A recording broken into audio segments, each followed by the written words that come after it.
What was the highest waste of money that you don't regret? A quick 7-day trip to Maui in February a couple years ago with one of my teenage daughters, who happened to be free the same week I had off. Work was grinding me down, and I needed a break. My wife and the rest of the family couldn't go. They were working or in school. The tickets were expensive, $850 each for bare bones economy narrow rock hard seats. It was a 12-hour flight that was packed to the brim. I was getting bedsores by the time we arrived. We rented snorkeling gear and a car and spent every day from dawn to dusk snorkeling, sitting on the beaches, and hiking in the mountains. We did the Hana Road, the 7 sacred pools and the Halikala Volcano National Park at sunset, and took tons of photos. We ate spam musubi for breakfast, poke and soma noodles for lunch and loco moco for supper. Slept like babies with the windows open wide in the cool nighttime breezes. The best way to blow $5,000 ever. So much what I needed at that point in my life.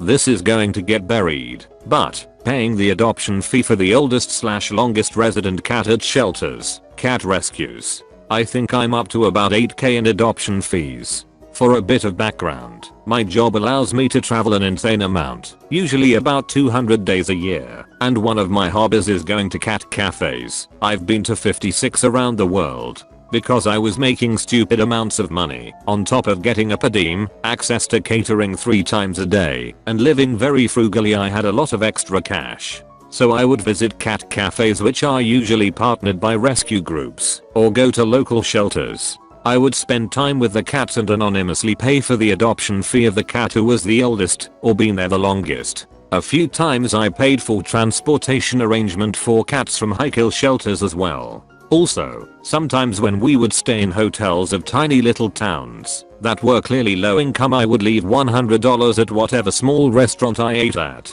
I always made sure to slip out before they noticed. I wouldn't like to guess how much I spent total on it, but cosplay. Used to be really into it, and going to conventions. Nothing bad happened to make me quit. I just noticed that I was starting to have less and less fun with it, so I stopped. Perhaps I'll hit up a few events once things are safe again for old time's sake, but I can't see myself being as into it as I was. Still, I had a really good time, met some very nice people, and learned some sewing/craft skills which I still use, so it was worth the money.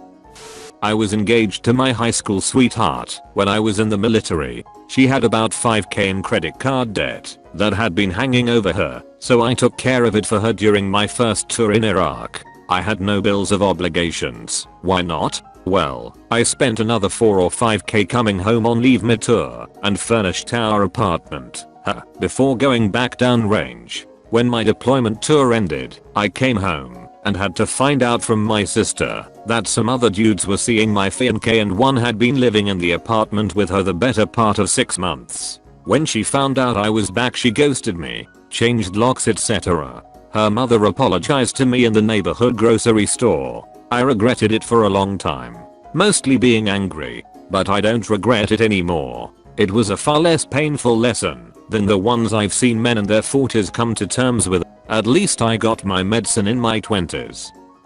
My couch. I moved out of my mom's house last year, 2019, so no COVID, and I always wanted a good couch. I tested so much. I went to so many furniture stores, looked at so many different models, and then choose mine. It's actually from Ikea. 3 seats and long enough to let someone sleep on it. In a grey, but I saw they were also having a black cover, so I'm thinking about getting that one. Extremely comfortable. I wanted a couch where you could chill out and love how fluffy it is without losing the ability to sit on it. In some couches you are not able to lean on the back and still have a straight back. You can sit on the backboard in the armrests. They are flat, so you can also put a cup of tea on them. It's also not too low, so you don't feel like sitting on the ground, which I do strangely often compared to my love for this couch, but you can let yourself fall onto that damn thing. It also looks easy and simple, so I don't want the suggestion of someone who tried a lot of couches and happens to be me then buy the Vimmel couch from Ikea.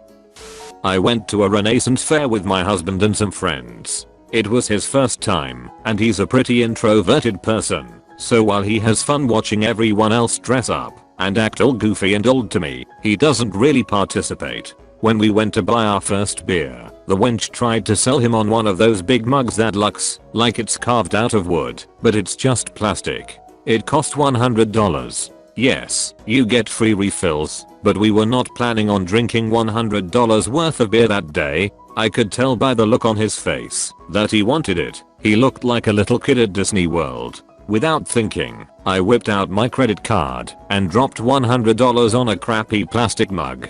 All day, he walked around proudly with his mug. He even took some big gulps and cheered huzzah once or twice. This might not seem like much, but for my quiet gentle giant, it is huge. I manage the finances in our relationship and I'm constantly cracking down on wasteful spending, so I think we were both amazed I made such a dumb purchase. 4 years later, we still have that mug.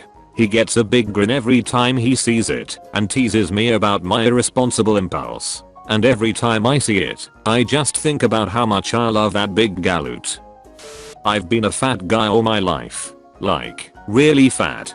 Dressing comfortably was always my preference, because being stylish just isn't an option at my size. This was always a source of anxiety at any social event that required dressing up. When I realized I had 4 weddings of close friends all coming up within the year, I decided to bite the bullet and get some decent formal clothes. I spent $800 on a suit jacket, $250 on 2 pairs of dress pants, a little over $300 for 3 shirts and 3 silk ties that were between $70 and $100 each. I stood for all my measurements and had everything tailored to my exact specifications. Did a fitting and had a second round of alterations on the pants, so they actually looked decent, even though I wore them under my gut. People were floored when I showed up to the first wedding. I received so many compliments and actual double takes. Being introduced to new people felt completely different. I felt impressive. Some of those weddings were the best times of my life, and it was due, in no small part, to how those clothes looked and made me feel. Some of those friends have big pictures from their weddings hanging on their walls, and I don't cringe in embarrassment when I see myself in them. Those clothes cost more than I had/have ever spent on clothing in any 10-year period, and they were worth every penny. The summer after graduating high school, I won a decent amount of money playing online poker. Since I wasn't going off to college and all of my friends were, I decided to buy them all ridiculous going away gifts. A carpet, mailbox, toilet seat etc. were among the gifts. The most expensive and ridiculous gift I bought on a whim was a massive wheel of cheese, somewhere between $200 to $300. Little did I know at the time that cheese wheel would set off a yearly event called Cheese Giving, where our entire, much larger now with spouses and kids, friend group gets together to celebrate and partake in cheesy goodness. This year was our 17th, unfortunately all virtual due to COVID, and I genuinely hope it never ends. Back in high school I was about to go on my first ever date, and I made extra money to make sure I had enough. Around $600 I had. The day before our date she gave me a letter and she basically broke up with me. Being a teenager I had no control over my emotions, as being brought up in my family would say guys shouldn't cry over anything, but I had no way to process it. So after school I went to 7-Eleven, bought 2 large Slurpees, 6 hot dogs and got a prepaid card, and bought a bunch of NECA action figures. I actually had a good weekend, because I honestly splurged on that money and got into action figure collecting as well. Practiced stop motion, which ended up helping me to pursue an animation career, and I'm about to finish and ready to apply to stop motion studios. I spent $300 on a mule, an actual living 4-hooved, long-eared mule. We raise cattle, so a protection mule was a good excuse. But, really, I just fell in love with him. He's huge and sassy. He'll steal your hat and run away. He's got a ninja mode where he can sneak up on you just to breathe down your neck or startle you. He does keep the coyotes away. However, he has proved himself priceless because he eats thistle. When we got the lease on the land for our cattle, the pastures had been neglected and were in bad shape. Thistle is a spiky plant that spreads across the pasture, choking out grasses. Cows won't eat it. It's really hard to get rid of. To our surprise, the mule cleared out nearly all the thistle in a matter of months. He would eat the flowers out of the center. He saved us an enormous amount of money and labor. We were able to avoid using chemical weed killers, which we really didn't want to do. Probably the best investment in our whole cattle raising experience.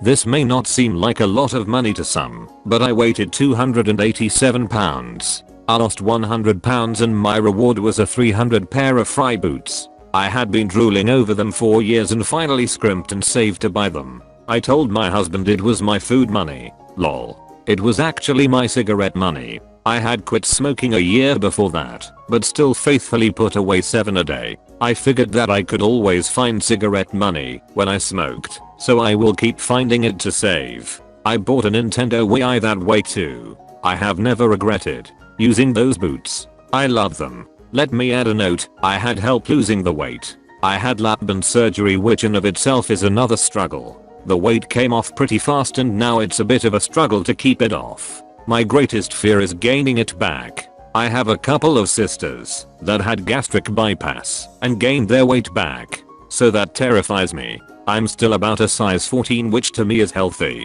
I'm happy with that.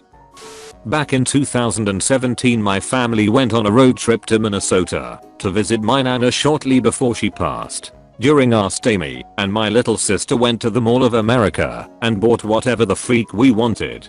Big ice cream cones, Lego store souvenirs, tickets to the aquarium, fare for every indoor amusement park ride, a doll from the American Girl store, and eating an expensive lunch in the store with your new doll sitting at the table with us. Freak yeah, little C's, it's all yours. I dropped over $300 in that one mall trip, but damn it was one of our best shopping days ever. We still talk about it to this day. My first university degree, but it was really my parents' money that I wasted. I don't do anything related to it now. I went back to get the degree that I wanted and everyone told me would be a waste of my potential afterwards. I now work in that field and love it. Moving away from home was one of the best things that happened to me because it allowed me to grow a lot as a person. And also my road bike, $4 grand, but I love every second on it. I spent $3 on this 2 feet tall alien action figure and I hid it behind my husband's monitor. He still hasn't found it yet, even though the alien's little feet are sticking out from underneath it.